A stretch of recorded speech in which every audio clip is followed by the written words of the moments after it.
Good morning, all of you. Today we continue our chapter resources. Type of resources. Resources are generally classified into natural, human-made, and human. First of all, we have to go natural resources. Natural resources that are drawn from nature and used without much modification are called natural resources. The air we breathe, the water in our rivers and lakes, the soil, minerals are all natural resources. Many of these resources are free gift of nature and can be used directly. In some cases, tools and technology may be needed to use our natural resources in the best possible way. Natural resources can be broadly categorized into renewable and non-renewable resources. देखिए बेटा, यहाँ पर natural resources वही हैं जिसमें आपको प्रकृति के थ्रू मिलते हैं। जैसे कि हम जो भी अभी हवा चारों तरफ हमारे चलती है उससे हम सांस लेते हैं, जो कि हम अपने नेचर के थ्रू ही हमें मिल रही है। उसके लिए हमें किसी को कोई कुछ पे नहीं करना पड़ता है। लेक्स में, रिवर्स में जो वाटर है उसके लिए भी हम इजीली उसे ले सकते हैं, उसके लिए भी हमें किसी को पे नहीं करना पड़ता है।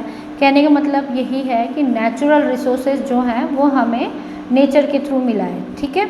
और इसको हमने टू टाइप से कैटेगराइज किया है। First is renewable and second will be the non renewable. Renewable resources are those which get renewed or replenished quickly. Some of these are unlimited and are not affected by human activities such as solar and wind energy. Yet careless use of certain renewable resources like water, soil and forest can affect their stock. Water seems to be an unlimited renewable resources, but the storage and drying up nature water sources is a major problem in many parts of world today. अब renewable resources के अंदर आप देखिएगा कई बार human activities के through भी इनमें कोई इफ़ेक्ट नहीं पड़ता है। बट अभी जैसे कि हमने सबसे बड़ा प्रॉब्लम हमारे लिए पानी का है, जबकि हमारे अर्थ पे सबसे ज़्यादा पानी है, लेकिन उसको भी हम क्या करते हैं, स्टोरेज नहीं करेंगे या हम उसकी बर्बादी करेंगे। तो ये हमारे लिए आज सबसे बड़ी, मतलब दुनिया की सबसे बड़ी एक तरीके से आप कह सकते हैं प्रॉब्लम है जिसे हम आज फेस कर रहे हैं।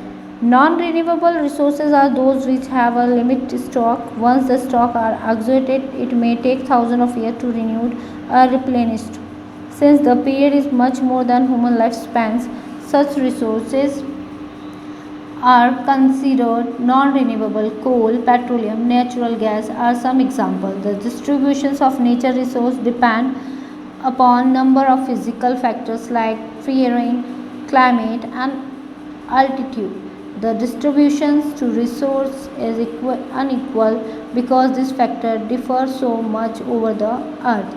अब देखिए कुछ ऐसी ही नॉन रिन्यूएबल चीज़ें हैं जिन्हें हम क्या नहीं कर सकते, रिन्यूएबल नहीं कर सकते, बदल नहीं सकते, जिसमें कोल है, कोयला है, पेट्रोलियम है और नेचुरल गैस है, ठीक है।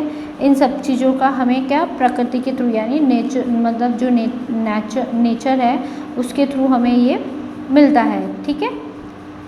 ह्यूमन मेड रिसोर्सेज, अब हम बात करेंगे ह्यूमन मेड, जो कि हमने मनुष्य ने बनाए हैं। Sometime natural substance become resources only when their original form has been change. Iron ore was not a resource until people learn to extract iron from it. People use natural resources to make buildings, bridges, roads, machineries and vehicles, which are now as human-made resources. Technology also a human-made resources.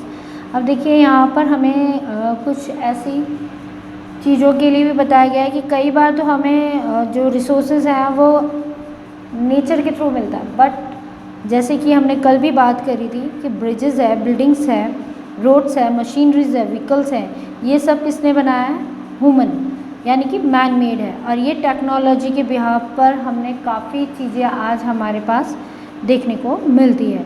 So people like us use natural resources to make human made resources, said Mona nodding in understanding yes, said Raju. तो कुछ लोग क्या प्राकृतिक चीज़ें, मतलब जो प्रकृति के थ्रू स्रोतित मिलते हैं वो लेते हैं, और कुछ जो कि ह्यूमन मेड बने हुए हैं उनसे लेते हैं। ये क्वेश्चन हमें किसने कहा, मोना ने पूछा, तो राजू ने इसका जवाब दिया yes. That's all today. If anything else you have to question me in our next class. Please read it in your home, and please stay safe and please follow the guideline. Okay everybody, stay safe. Thank you.